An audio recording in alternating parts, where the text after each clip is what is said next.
அஸ்ஸலாமு அலைக்கும் வரஹ்மத்துல்லாஹி வபரகாத்துஹு. அல்ஹம்துலில்லாஹ். எல்லா புகழும் அல்லாஹ் ஒருவனுக்கே. கண்ணியத்துக்குரிய எல்லாம் வல்ல அல்லாஹ் நல்லடியார்களே, பெரியவர்களே, சகோதரிகளே, தாய்மார்களே, சகோதரிகளே, அன்புக்குரியவர்களே, அல்ஹம்துலில்லாஹ்.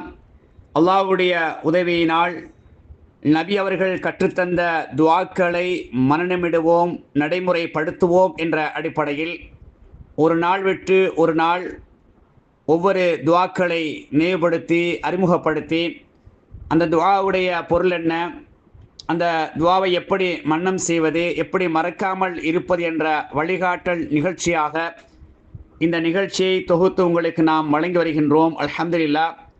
இன்று இரண்டாவது துஆ. அல்லாஹ்வுடைய தூதர் அவர்கள் இந்த துஆவை அடிக்கடி ஓதுவார்கள். அது என்ன துஆ? அல்லாஹும்ம இன்னி அஸ்அலுகல் ஹுதா வத்துகா வல் அஃபாஃப வல் கினா. இதோடைய பொருள் என்ன? யா அல்லாஹ், உன்னிடத்தில் நேர் வழியை நான் கேட்கின்றேன். யா அல்லாஹ், உன்னிடத்தில் இறையச்சத்தை நான் கேட்கின்றேன்.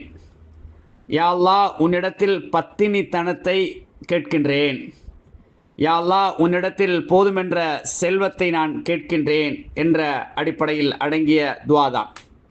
அப்போ இதை நாங்கள் பாடமிட்டுக்கிட்டோம்னு சொன்னால் உண்மையிலே இந்த 4 சொற்களும் தேவையான சொற்களாக நபி ஸல்லல்லாஹு அலைஹி வஸல்லம் அவங்க எங்களுக்கு படிச்சிருந்துக்கிறாங்க. முதலாவது கவனிங்க, அல்லாஹும்ம இன்னி அஸ்அலுகல் ஹுதா, நேர்வழி. பாருங்கள், அல்லாஹ்வுடைய தூதர் அவர்கள் எங்களுக்கு மார்க்கத்தை கொண்டு வந்தார்கள். அவர்கள் ஓதக்கூடிய துஆவை கவனிச்சு பாருங்க. யா அல்லாஹ், நேர்வழியை நான் கேட்குறேன். ஏன்னா ஒரு மனிதனை பொறுத்தவரை எந்த நேரத்தில் அவன் தடுமாறுவான் என்று யாருக்கும் தெரியாது. வரலாறுகள் நிறைய நாங்கள் பார்க்குறோம். அன்றைய காலத்திலிருந்து மார்க்கத்தில் உறுதியாக தெளிவாக இருப்பாங்க. சில நேரங்களில் ஒரு கட்டத்தில் திரும்பிட்டாங்கண்டா வழிகட்டு போயிடுவாங்க. அதே நேரத்தில் வழிகட்டில் பாவத்தில் மூழ்கி இருப்பாங்க, ஒரு கட்டத்தில் அப்படியே திரும்பிடுவாங்க.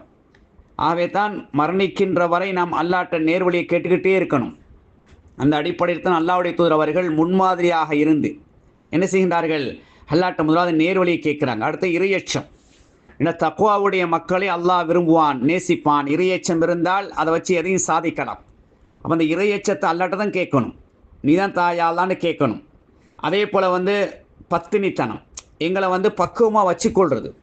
இன்றைய காலத்தை பொறுத்தவரை எந்த நேரத்தில் இந்த உள்ளம் தடுமாறும், அப்படியே கீழே விடும், யாருக்கும் சொல்ல முடியாத அளவுக்கு இருக்குது. அடிக்கடி அல்லாஹ்ட்ட என்ன செய்ய, இந்த உள்ளத்தை பக்குவப்படுத்துவதற்காக, பதப்படுத்துவதற்காக வேண்டி பத்தினித்தனத்தை கேட்டு என்ன செய்யணும்? அல்லாஹ்ட்ட கேட்டுக்கிட்டே இருக்கணும். அதே போல் செல்வம், போதும் என்ற செல்வத்தை தாயா அல்லாஹ் என்று என்ன, இன்னைக்கு பொருள் இல்லைன்னு சொன்னால், பணம் இல்லைன்னு சொன்னால் ரொம்ப நெருக்கடி, கஷ்டம், அது பாவத்தின் பக்கம் கொண்டு போய் விட்டுரும். இப்போ அதனால் தேவையான செல்வத்தையும் அல்லாஹ்ட்ட கேட்கணும், போதுமான செல்வத்தையும் என்ன செய்யணும்? அல்லாஹ்ட்ட கேட்கணும். அப்போ அந்த அடிப்படையில் தான் இந்த துஆவை அடிக்கடி நம்ம ஓதி வரணும், குறிப்பாக சஜிதாக்களில். அப்போ இது எப்படி நீங்கள் பாடமாக்கலாண்டா, இதை 2ஆக பிரியுங்க. முதல் பிரிவு என்னது? அல்லாஹும்ம இன்னி அஸ்அலுகல் ஹுதா வத்துகா.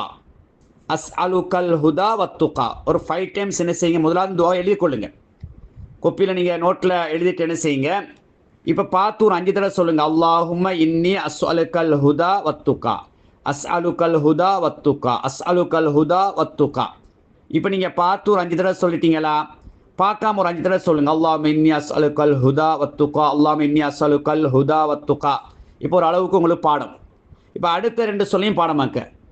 வல் அஃபாஃப வல் கினா, வல் அஃபாஃப வல் கினா, வல் அஃபாஃப வல் கினா ஒரு 5 டைம்ஸ் பார்த்து சொல்லுங்கள். 5 தடவை பார்த்து சொல்லுங்கள். இப்போ பார்க்காம ஒரு 5 தடவை சொல்லி பாருங்கள். வல் அஃபாஃப வல் கினா, வல் அஃபாஃப வல் கினா, வல் அஃபாஃப வல் கினா. இப்போ பார்க்காம சொல்லிட்டீங்களே, இப்போ 2 சேர்த்து சொல்லுங்கள். அல்லாஹும்ம இன்னி அஸ்அலுகல் ஹுதா வத்துகா வல் அஃபாஃப வல் கினா. பார்த்து ஒரு 5 தடவை சொல்லுங்கள். பார்க்காம ஒரு 5 தடவை சொல்லுங்கள். ஆரம்பமாக பாடமாக்கின புதுசில் கொஞ்சம் தடுமாறும். இப்போ நீங்கள் என்ன செய்யுங்க? கையேந்தி துஆ கேட்குற நேரங்களில், குறிப்பாக சஜிதால, நான் ஆரம்பத்தை சொல்லிக்கிறேன், சுன்னத்தான தொழுகையில் என்ன செய்யுங்க? டைம் எடுத்த சஜிதால இருந்து என்ன செய்யுங்க? பாடமாக்குற துஆக்களை ஒரு தடவைக்கு 2 தடவை ஓதி வாங்க. உங்களுக்கு ஒரு சந்தோஷமாக இருக்கும். நபி அவங்க கற்றுத்தந்த அந்த துஆவை நான் என்ன செய்கிறேன்? அறுபடியும் நான் ஓதுறேன்ற ஒரு சந்தோஷம் உங்களுக்கு வரும். அப்போ என்ன செய்யலாம்? அல்லாஹும்ம இன்னி அஸ்அலுகல் ஹுதா வத்துகா வல் அஃபாஃப வல் கினா சொல்லி வாங்க. அப்போ நான் ஆரம்பத்தில் சொன்னது போல் அந்த நான் பொருளை வந்து சுருக்கத்தை விளங்கி வச்சுங்க. நேர்வழியை நான் கேட்குறேன், இறையச்சத்தை கேட்குறேன், பத்தினித்தனத்தை கேட்குறேன், அதே போல் செல்வத்தை கேட்குறேன் என்ற அடிப்படையில் அந்த பொருளை உள்வாங்கி என்ன செய்யுங்க, டெய்லி நீங்கள் பாடமிட்டு ஓதி வந்தீங்கண்டா மௌத்து வரைக்கும் மறக்காது. இது உங்களை வளர்ந்து வரக்கூடிய சின்ன பிள்ளைகளுக்கும் பாடமே கொடுங்க. வீட்டில் மாறி மாறி கணவன் மனைவி பிள்ளைகள் மாறி மாறி கேளுங்க. உங்களுக்கு இது பாடமா, உங்களுக்கு பாடமா சொல்லுங்கள், இடையிடையே கேட்டு பாருங்கள். நீங்களாக இப்போ நீங்கள் ஆண்களை பொறுத்த வெளியே போகிறீங்க, வெஹிக்கிளில் போய் பஸ்ஸுலையோ உங்களோட சொந்த வெஹிக்கிள்லையோ நடந்து போகிறீங்க, நீங்கள் சும்மா சொல்லி பாருங்கள். பாடமாக்கின துவாக்கள் திருப்பி மனசோட பேசுங்க. வீட்டில் பெண்கள் நீங்கள் வீட்டில் இருக்கிற நேரத்தில் அடுப்படையில் சமைச்சிக்கிட்டு இருந்தாலும் சரி, அல்லது சும்மா வீட்டில் இருந்தாலும் நீங்களே சும்மா சொல்லி பாருங்கள். இடையிடையே உங்களோட மனசோட பேசுங்க. இந்த துவான்னு சொல்லி பாருங்கள்.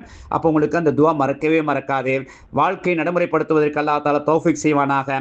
எதையெல்லாம் மார்க்கமாக படித்தோமோ, கேட்டோமோ, விளங்கினோமோ அதையெல்லாம் உள்ளத்தில் இருத்தி வாழ்க்கையில் நடைமுறைப்படுத்துவதற்கு படைத்தவன் தௌஃபீக் செய்வானாக. அஸ்ஸலாமு அலைக்கும் வரஹ்மத்துல்லாஹி வபரகாத்துஹு.